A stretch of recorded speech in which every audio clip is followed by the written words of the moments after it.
예, 우리 영웅이 지금 사회를 진짜 빨리 보셔가지고 급하게 나왔네요. 아, 예, 오늘 정말 좀 기쁜 날이죠. 오늘 이 침례식을 통해서 먼저는 이제 침례에 순종하시는 우리 형제 자매님들이 참 주님의 또 이렇게 말씀 앞에서 정말 그 마음 가운데 참 주님 앞에 정말 그런 기쁨과 또 내 인생에 있어서 정말 새로운 마음을 가지는 그런 시간이 되기를 바라고요. 또 우리 이제 이번에 침례를 못 받으시는 구도자분들은 내년에 꼭 받아야겠구나. 그런 선한 그런 도전이 되는 그런 또 시간이 됐으면 좋겠습니다. 그리고 이제 저희들 우리 구원받은 형제 자매님들은 이 침례를 통해서 우리 이제 이미 침례를 받았지만 같은 마음으로 이렇게 우리가 예전에 침례 받았던 그 장소로 돌아가서 참 저희들이 지난 날의 삶을 또 돌아보고 주님 앞에서 다시금 마음을 다지는 그런 시간이 되었으면 좋겠다는 생각이 들었습니다. 예, 로마서 6장 말씀을 보시도록 하겠습니다. 로마서 6장 1절에서 4절 말씀입니다.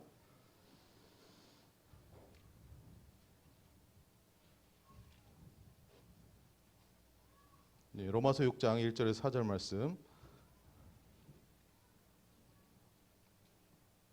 예, 제가 읽어드리도록 하겠습니다. 그런즉 우리가 무슨 말을 하리요? 은혜를 더하게 하려고 죄에 거하겠느냐? 그럴 수 없느니라. 죄에 대하여 죽은 우리가 어찌 그 가운데 더 살리요? 무릇 그리스도 예수와 합하여 세례를 받은 우리는 그의 죽으심과 합하여 세례를 받은 줄을 알지 못하느냐? 같이 읽어보실까요? 4절 시작. 그러므로 우리가 그의 죽으심과 합하여 세례를 받음으로 그와 함께 장사되었나니 이는 아버지의 영광으로 말미암아 그리스도를 죽은 자 가운데서 살리심과 같이 우리도 또한 새 생명 가운데에서 행하게 하려 함이라. 예, 우리가 이제 침례식 때 많이 보는 말씀인데요. 복음을 이처럼 잘 설명해 준 말씀이 또 있을까 할 정도로 복음이 너무나 잘 참 설명이 되어 있습니다.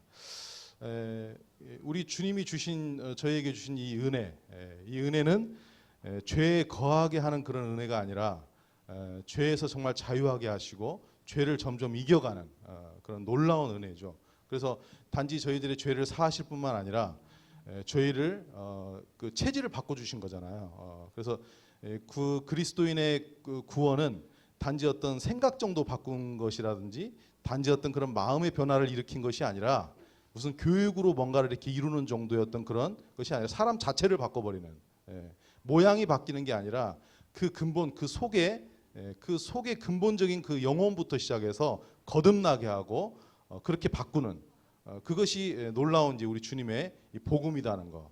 그래서 그런 은혜 가운데 있는 존재가 바뀌어버린 우리가 주님으로 인해서 여기서 본 것처럼 주님과 함께 합하여서 십자가에서 우리 주님이 죽으실 때 그때 나도 같이 죽은 거죠. 그리고 같이 장사 지내고 같이 이제 부활해서 이전의 내가 아니라 새로운 새 사람으로서 살아가는 그래서 존재가 바뀌는 구원 이것이 기독교의 놀라운 진리이다. 것을 우리가 본문의 내용을 통해서 볼 수 있습니다. 침례는 이러한 부분들을 우리 이 진리를 우리가 분명하게 이 예식 가운데에서 확인하고 또 공적으로 우리가 선언하는 그런 굉장히 중요한 의미가 있습니다. 침례의 의미에 대해서 몇 가지 이렇게 보면요.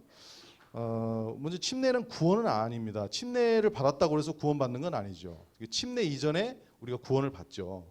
그리고 구원받은 성도로서 우리가 침례에 순종하는 거죠. 그러나 굉장히 중요한 그런 상징적 의미가 있다는 거 우리가 그것을 알아야 되고요. 그리고 이제 침례를 주다라는 그 단어는 헬라어 밥티즈마에서 이렇게 왔습니다. 그 밥티즈마라는 그 단어가 신약 성경에 한 80여 번 정도 이렇게 나오는데요. 그 단어의 그 뜻은 담그다라는 의미가 있다고 합니다. 그러니까 이렇게 물을 이렇게 좀 뿌리는 정도 우리가 세례라고 그러죠. 여기 성경에서도 지금 세례라고 지금 번역이 되어 있는데 사실은 침례가 더 합당하죠. 그래서 원어적으로 봤을 때에도 우리가 이 담그다. 그래서 들어갔다 나와야 돼요. 이게 잠겼다가 나오는.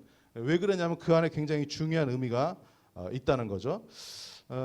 이 침례에 담긴 그 영적인 진리 우리가 방금 전에도 봤던 것처럼 옛사람의 이 죽음. 그래서 물에 이제 들어갈 때 잠길 때 이제 내가 죽는 거예요. 이미 이제 구원받을 때 죽지만 그것을 우리가 이제 분명히 하는 거죠.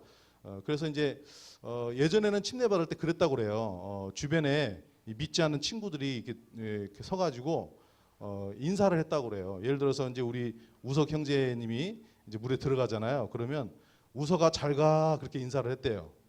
이제 그게 뭐냐면 옛 사람 된 우석, 죄 가운데 있었던 그 우석군에 대해서 이별을 하는 거죠. 세상 친구들이 잘 가 그렇게 인사를 했다고 그래요. 우리 형제자매들도 이렇게 한 분씩 들어갈 때마다 잘 가 하고 그렇게 마음속으로 인사를 하시면 좋지 않을까 하는 생각이 듭니다. 왜냐하면 실제로 예전에 나와의 영원한 이별을 하는 거죠. 그래서 단순히 죄만 용서받고 옛날에 그 모습 그대로 사는 게 아니라 이제 예전에 나는 죽는 거죠. 그것이 놀라운 구원의 결과이죠. 진정한 회개는 단순히 죄의 목록을 회개하는 것이 아니라 그 죄를 지은 장본인, 죄의 그 근원이었던 그 내가 죽는 거죠. 그래서 우리가 물에 잠길 때 그러한 옛사람의 죽음에 대해서 우리가 고백하고요. 또 장사, 이건 이제 완전히 죽는 거잖아요.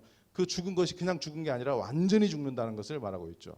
그래서 우리가 이제 발이 이렇게 나오면 물에 들어갔는데 발이 좀 나온다 그러면 다시 이제 또 들어가죠. 그러니까 이제 발 나오지 않도록 완전히 죽으셔야 됩니다. 그렇게 이게 장례식이기 때문에 어떤 면에서 나의 이제 옛사람의 장례식이기 때문에 확실히 죽어야 된다. 그리고 이 부활, 주님과 연합된 새 사람으로서 우리가 이제 우리는 정말 이제 그렇게 살았다. 이제 다시 새로운 사람으로 우리는 산다. 예전에 그 내가 아니다. 그러한 의미에서 같이 주님과 부활에 연합된 사람으로서 이제 우리가 이게 다시 물속에서 나오는. 그래서 들어갔다가 물속에 들어갔다 나와야 돼요. 그렇지 않으면 이게 참 이 진리에 대한 상징적 의미가 굉장히 우리에게 중요하다. 이런 부분을 볼 수 있습니다. 근데 저희가 이제 그 약식 세례를 저희들이 형편상 이렇게 할 때가 있어요. 예를 들어서 이제 우리 거의 부치님, 모친들 위주로 많이 하는데 이번에도 우리 정승용 부치님, 또 박명순 부치님, 김정인 모치님 이렇게 이제 세 분이서 약식 세례를 받으셨어요. 근데 왜 그랬냐면 병원에 계시기도 하고 우리 정승용 부치님 병원에 계시기도 하고 우리 박명순, 김정인 부치님은 저 도초 섬에 계시는데 생각을 해보니까 거기서 여기까지 이렇게 오시라고 한다는 것 자체가 지금 저희가 이제 그 하루 만에 갔다 왔거든요. 가서 보니까 여기서 2시간 반을 차를 타고 가야 돼요. 그리고 또 거기서 또 배를 타야 되는데 배를 타서 이제 기다리는 시간도 한 30분 있어야 출발을 하더라고요. 그리고 또 배를 타고 또 한 40분을 또 들어가야 돼요. 그리고 또 들어가서 또 그 집까지 또 한 40분을 또 차를 타고 또 가야 돼요. 이런 여정을 그 노 부친 모치님이 그 몸이 불편하시고 병세도 있으신 분들에게 이렇게 오시라고 한다는 것 자체가 이건 보통 문제가 아니죠. 그래서 저희들이 이제 피치 못할 경우에는 약식으로 이렇게 세례를 베푸는 경우가 있습니다. 그러나 교회에서는 어쨌든 우리가 이 침례가 성경적이다는 거 이런 부분을 우리가 이제 알고 그 의미를 알고 침례를 받는 게 중요하다. 그리고 침례는 명령이고 순종이다는 걸 우리가 알아야 돼요. 무슨 얘기냐면 그냥 내가 오늘 이렇게 구원받았으니까 침례 받는다 이런 게 아니고 하나님의 명령이라는 거예요. 우리가 하나님을 믿을 때 우리가 하나님을 사랑이라고 생각하잖아요. 그래서 사랑이라고 생각하다 보니까 하나님이 권위 있는 분이라는 걸 잊을 때가 있어요. 그분은 왕입니다. 만왕의 왕이시고 만주의 주가 되십니다. 하나님을 우리가 가볍게 알고 쉽게 섬길 수 있는 그런 오류가 있는데 그것은 그분의 권위를 모르기 때문에 그렇습니다. 우리가 집안에서도 아버지를 함부로 대하면 안 되잖아요. 부모님을 우리가 함부로 대하면 안 되잖아요. 근데 왜 우리가 함부로 대하냐? 권위를 잊었기 때문에 그렇습니다. 그래서 우리 하나님께서 우리에게 이것은 명령으로 주신 것입니다. 어떤 명령이냐? 그분은 절대적인 주권을 가지고 계신 분이십니다. 사랑이라고 해서 그 하나님의 절대적인 주권과 그런 위엄과 권세를 가볍게 봐서는 안 됩니다. 침례는 우리에게 주어진 하나님의 명령입니다. 그래서 마태복음 28장 끝절에도 보게 되면 너희는 가서 모든 족속으로 제자를 삼아 가르치고 세례를 이 침례를 주라라고 주님이 분명하게 우리에게 명령하고 있습니다. 그래서 우리 신앙은 구원도 순종이고요. 구원도 우리가 믿어주는 게 아니고 구원도 하나님 앞에 순종하는 거고 또 예배 우리가 잠시 뒤에 드릴 예배도 만찬의 예배도 순종하는 거고 또 이 침례도 순종하는 거고 저희들의 신앙생활도 다 순종하는 겁니다. 주님의 그 권위 앞에 순종하는 거죠. 그래서 이것을 우리가 다른 말로 말하면 억압되고 억눌려서 순종하는 게 아니라 사랑에 대한 반응인 거죠. 우리 주님은 사랑의 왕이신 거죠.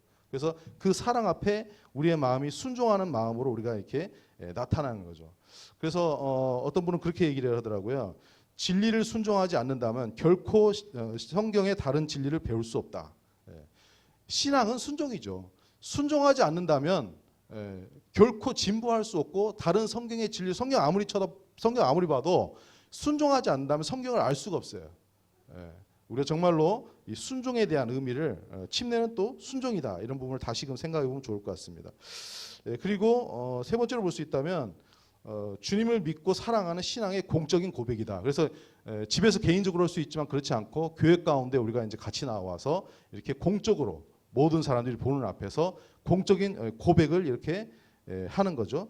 그래서 그 사도들, 성경에 나오는 사도들 그 다음 세대에 이르러서 이렇게 보게 되면 우리가 이제 이 침례 만찬 예배와 이 침례에 대한 단어를 이 뭐 세크라멘텀이라는 이 라틴어에서 파생된 그런 단어를 썼다고 그래요. 근데 그 유래를 이렇게 보게 되니까 로마의 그 군인이 이 가이사 그 황제에게 충성을 맹세할 때 썼던 단어라고 그래요. 근데 어떻게 그가 이렇게 충성을 맹세했냐면 이 그 자신의 그 로마의 시민권을 가진 그 로마의 시민으로서였던 자유도 다 내려놓고 기꺼이 모든 것들을 다 포기하고 충성을 맹세하고 어떤 대가를 치른다 할지라도 명령에 복종하겠다는 그런 선서를 했다고 그래요.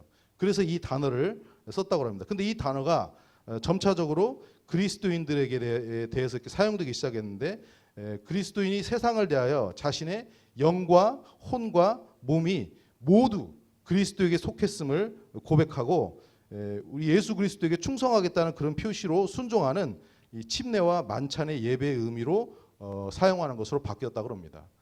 이 유래가 이제 그런데 우리가 오늘 침례에 이렇게 순종하게 될 때 아유 저기 물이 차지는 않겠지? 뭐 우리 우스갯소리로 그럴 수 있죠. 우리가 이제 기쁜 날이고 여러 가지 생각할 수 있습니다. 재미있게 생각할 수 있고 그러나 우리가 주님을 믿는 것은 우리 마음에 분명한 신앙의 심지가 있어야겠죠. 그게 우리에게 복이잖아요.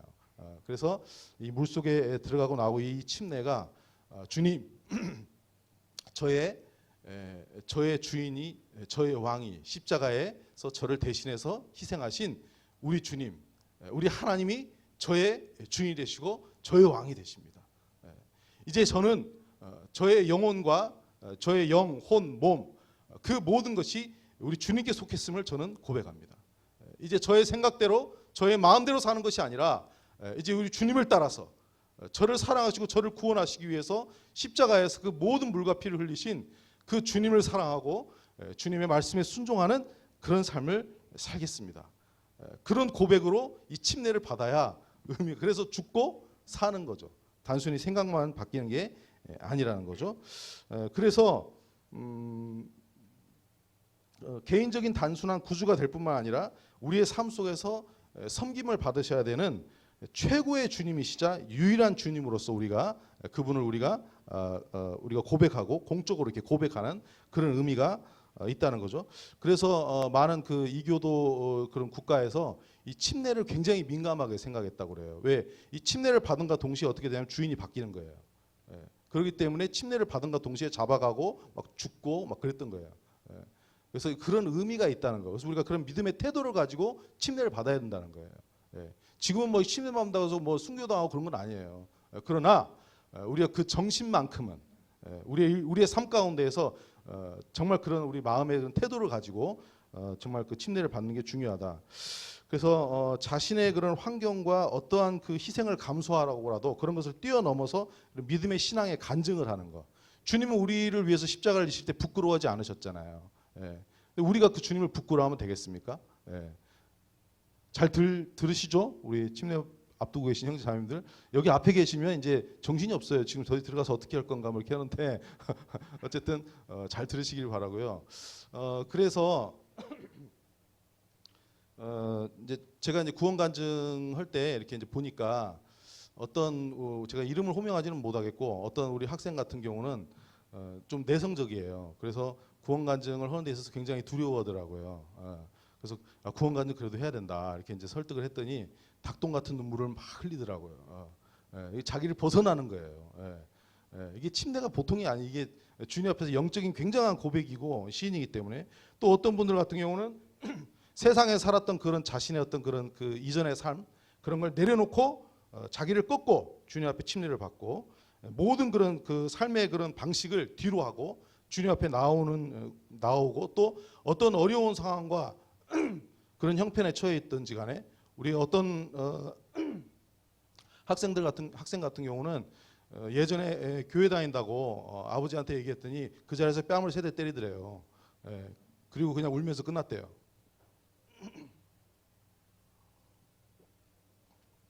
그 학생이 오늘 여기 나와 있습니다.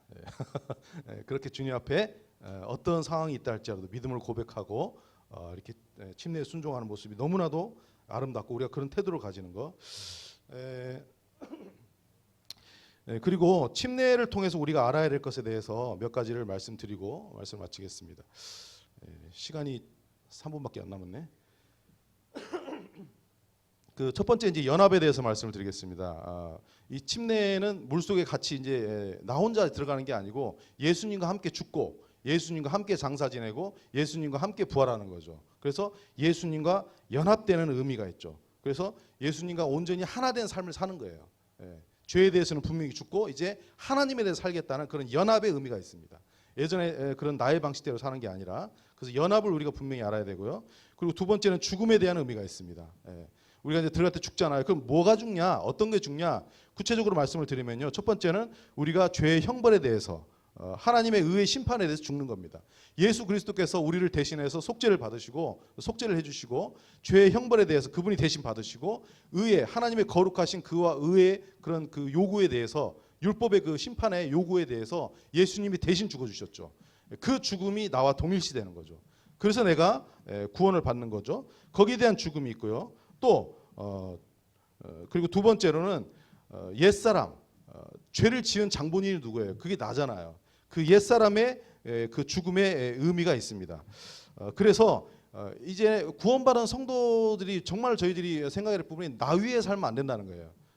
구원을 받으면 가장 큰 특징이 자기 생각하면 안 되거든요. 이기적인 거, 자기밖에 모르고 자기 성격이 이런데 누가 나를 건드리면 거기에 대해서 막 화가 난다든지, 자기 스타일을 끝까지 고집하고 맨날 자기만 생각하고 자기 온통 자기밖에 관심이 없어. 내가 행복하면 다 행복한 거고, 다 행복해도 내가 안 행복하면 나는 안 행복한 거고, 이런 어떤 자기 기준을 버려야 되죠. 왜? 죽었으니까. 여기 들어갈 때 그 자기가 죽는 겁니다. 그럼 이제 어떻게 해야 되죠? 이타적인 삶을 사는 거죠. 다른 사람을 위해서. 그걸 우리가 다른 말로 말하면 우리가 주님을 위해서 사는 거죠. 그래서 고린도후서 말씀 가운데서 보면, 그가 모든 사람을 대신하여 죽으심은 살아있는 자들로 하여금 다시는 그들 자신을 위하여 살지 않고 오직 그들을 대신하여 죽었다가 다시 살아나신 이를 위하여 살게 하려 하심이라. 이제는 나를 위해 사는 게 아니라 예수 그리스도를 위해서 우리가 그분의 말씀을 순종하는 그런 삶을 사는 거죠. 그리고 또 세상에 대한 죽음입니다. 여기서 말하는 세상은 하나님이 만드신 자연이나 인간 세상을 말하는 게 아니라, 그런 그 하나님이 창조하신 그런 죄가 없는 그런 세상을 말하는 게 아니라, 죄와 짝한, 하나님을 주인으로 모시고 있지 않는, 하나님을 부인하는 모든 세상의 것들을 말하는 것입니다. 그 세상에 대해서 이제 내가 죽는 것이죠. 그래서 세상의 어떤 그런 주님이 없는 세상의 그런 목적, 세상의 그런 명예나 세상의 그런 허영이나 세상의 권세나 세상의 어떤 쾌락이나 세상의 어떤 가치관이나 세상의 어떤 자랑이나 그 모든 것들에 대해서 죽는 겁니다. 그리고 또 네 번째로는 육신적인 것을 추구하는 삶에 대한 죽음인데요. 그것은 옛성품의 죽음이죠. 죄의 유혹, 우리 안에 죄의 유혹이 있잖아요. 옛성품에 대한 유혹. 그래서 그리스도인은 죄를 미워해야 되죠. 우리가 이제 특히나 이제 우리 학생들 같은 경우, 청년들 같은 경우 스마트폰 같은 거 보면서 이런 음란한 장면이라든지 이런 죄를 지을 수 있는 그런 죄의 유혹이 있는 이런 걸 보면서 그냥 재밌게 보는 경우가 있어요. 우리는 죄를 증오하고 혐오해야 됩니다. 십자가의 그리스도의 보혈은 단순히 우리를 좀 좋은 사람 만드는 게 아니고요. 죄에 대해서 증오하고 혐오하고. 왜? 주님이 의로우신 분이잖아요. 의로우신 주님을 믿고 거룩하신 주님을 믿었다면 우리도 거룩함을 사모하고 의를 사모하는 사람으로 바뀌는 거죠. 그래서 그 죄의 성품에 대해서 죽었다는 거, 그리고 율법의 요구에 대해서 죽었습니다. 우리는. 그래서 우리가 율법조차 사는 게 아니라 이제는 성령의 인도하심을 따라 사는 사람. 그래서 우리 안에 이제 예수님 믿고 침례를 받으면 우리 안에 성령님이 내주하시죠. 그래서 성령의 인도함을 따라서 성령의 열매를 맺는 그런 삶을 사는 거. 그리고 마지막으로 사단의 지배에 대해서 우리는 죽었습니다. 사단은 이미 패배했고 십자가에서 그는 완전히 패배했습니다. 그래서 예수 그리스도께서 이제 분명히 승리하셨죠. 그래서 우리는 신앙생활을 할 때 어떠한 경우가 있다 할지라도, 어떠한 환경이나 어떠한 어려움이 있다 할지라도 우리는 승리한 사람이죠. 그래서 주님 안에서 우리는 분명한 믿음의 힘을 가지고 우리는 삶을 사는 것입니다.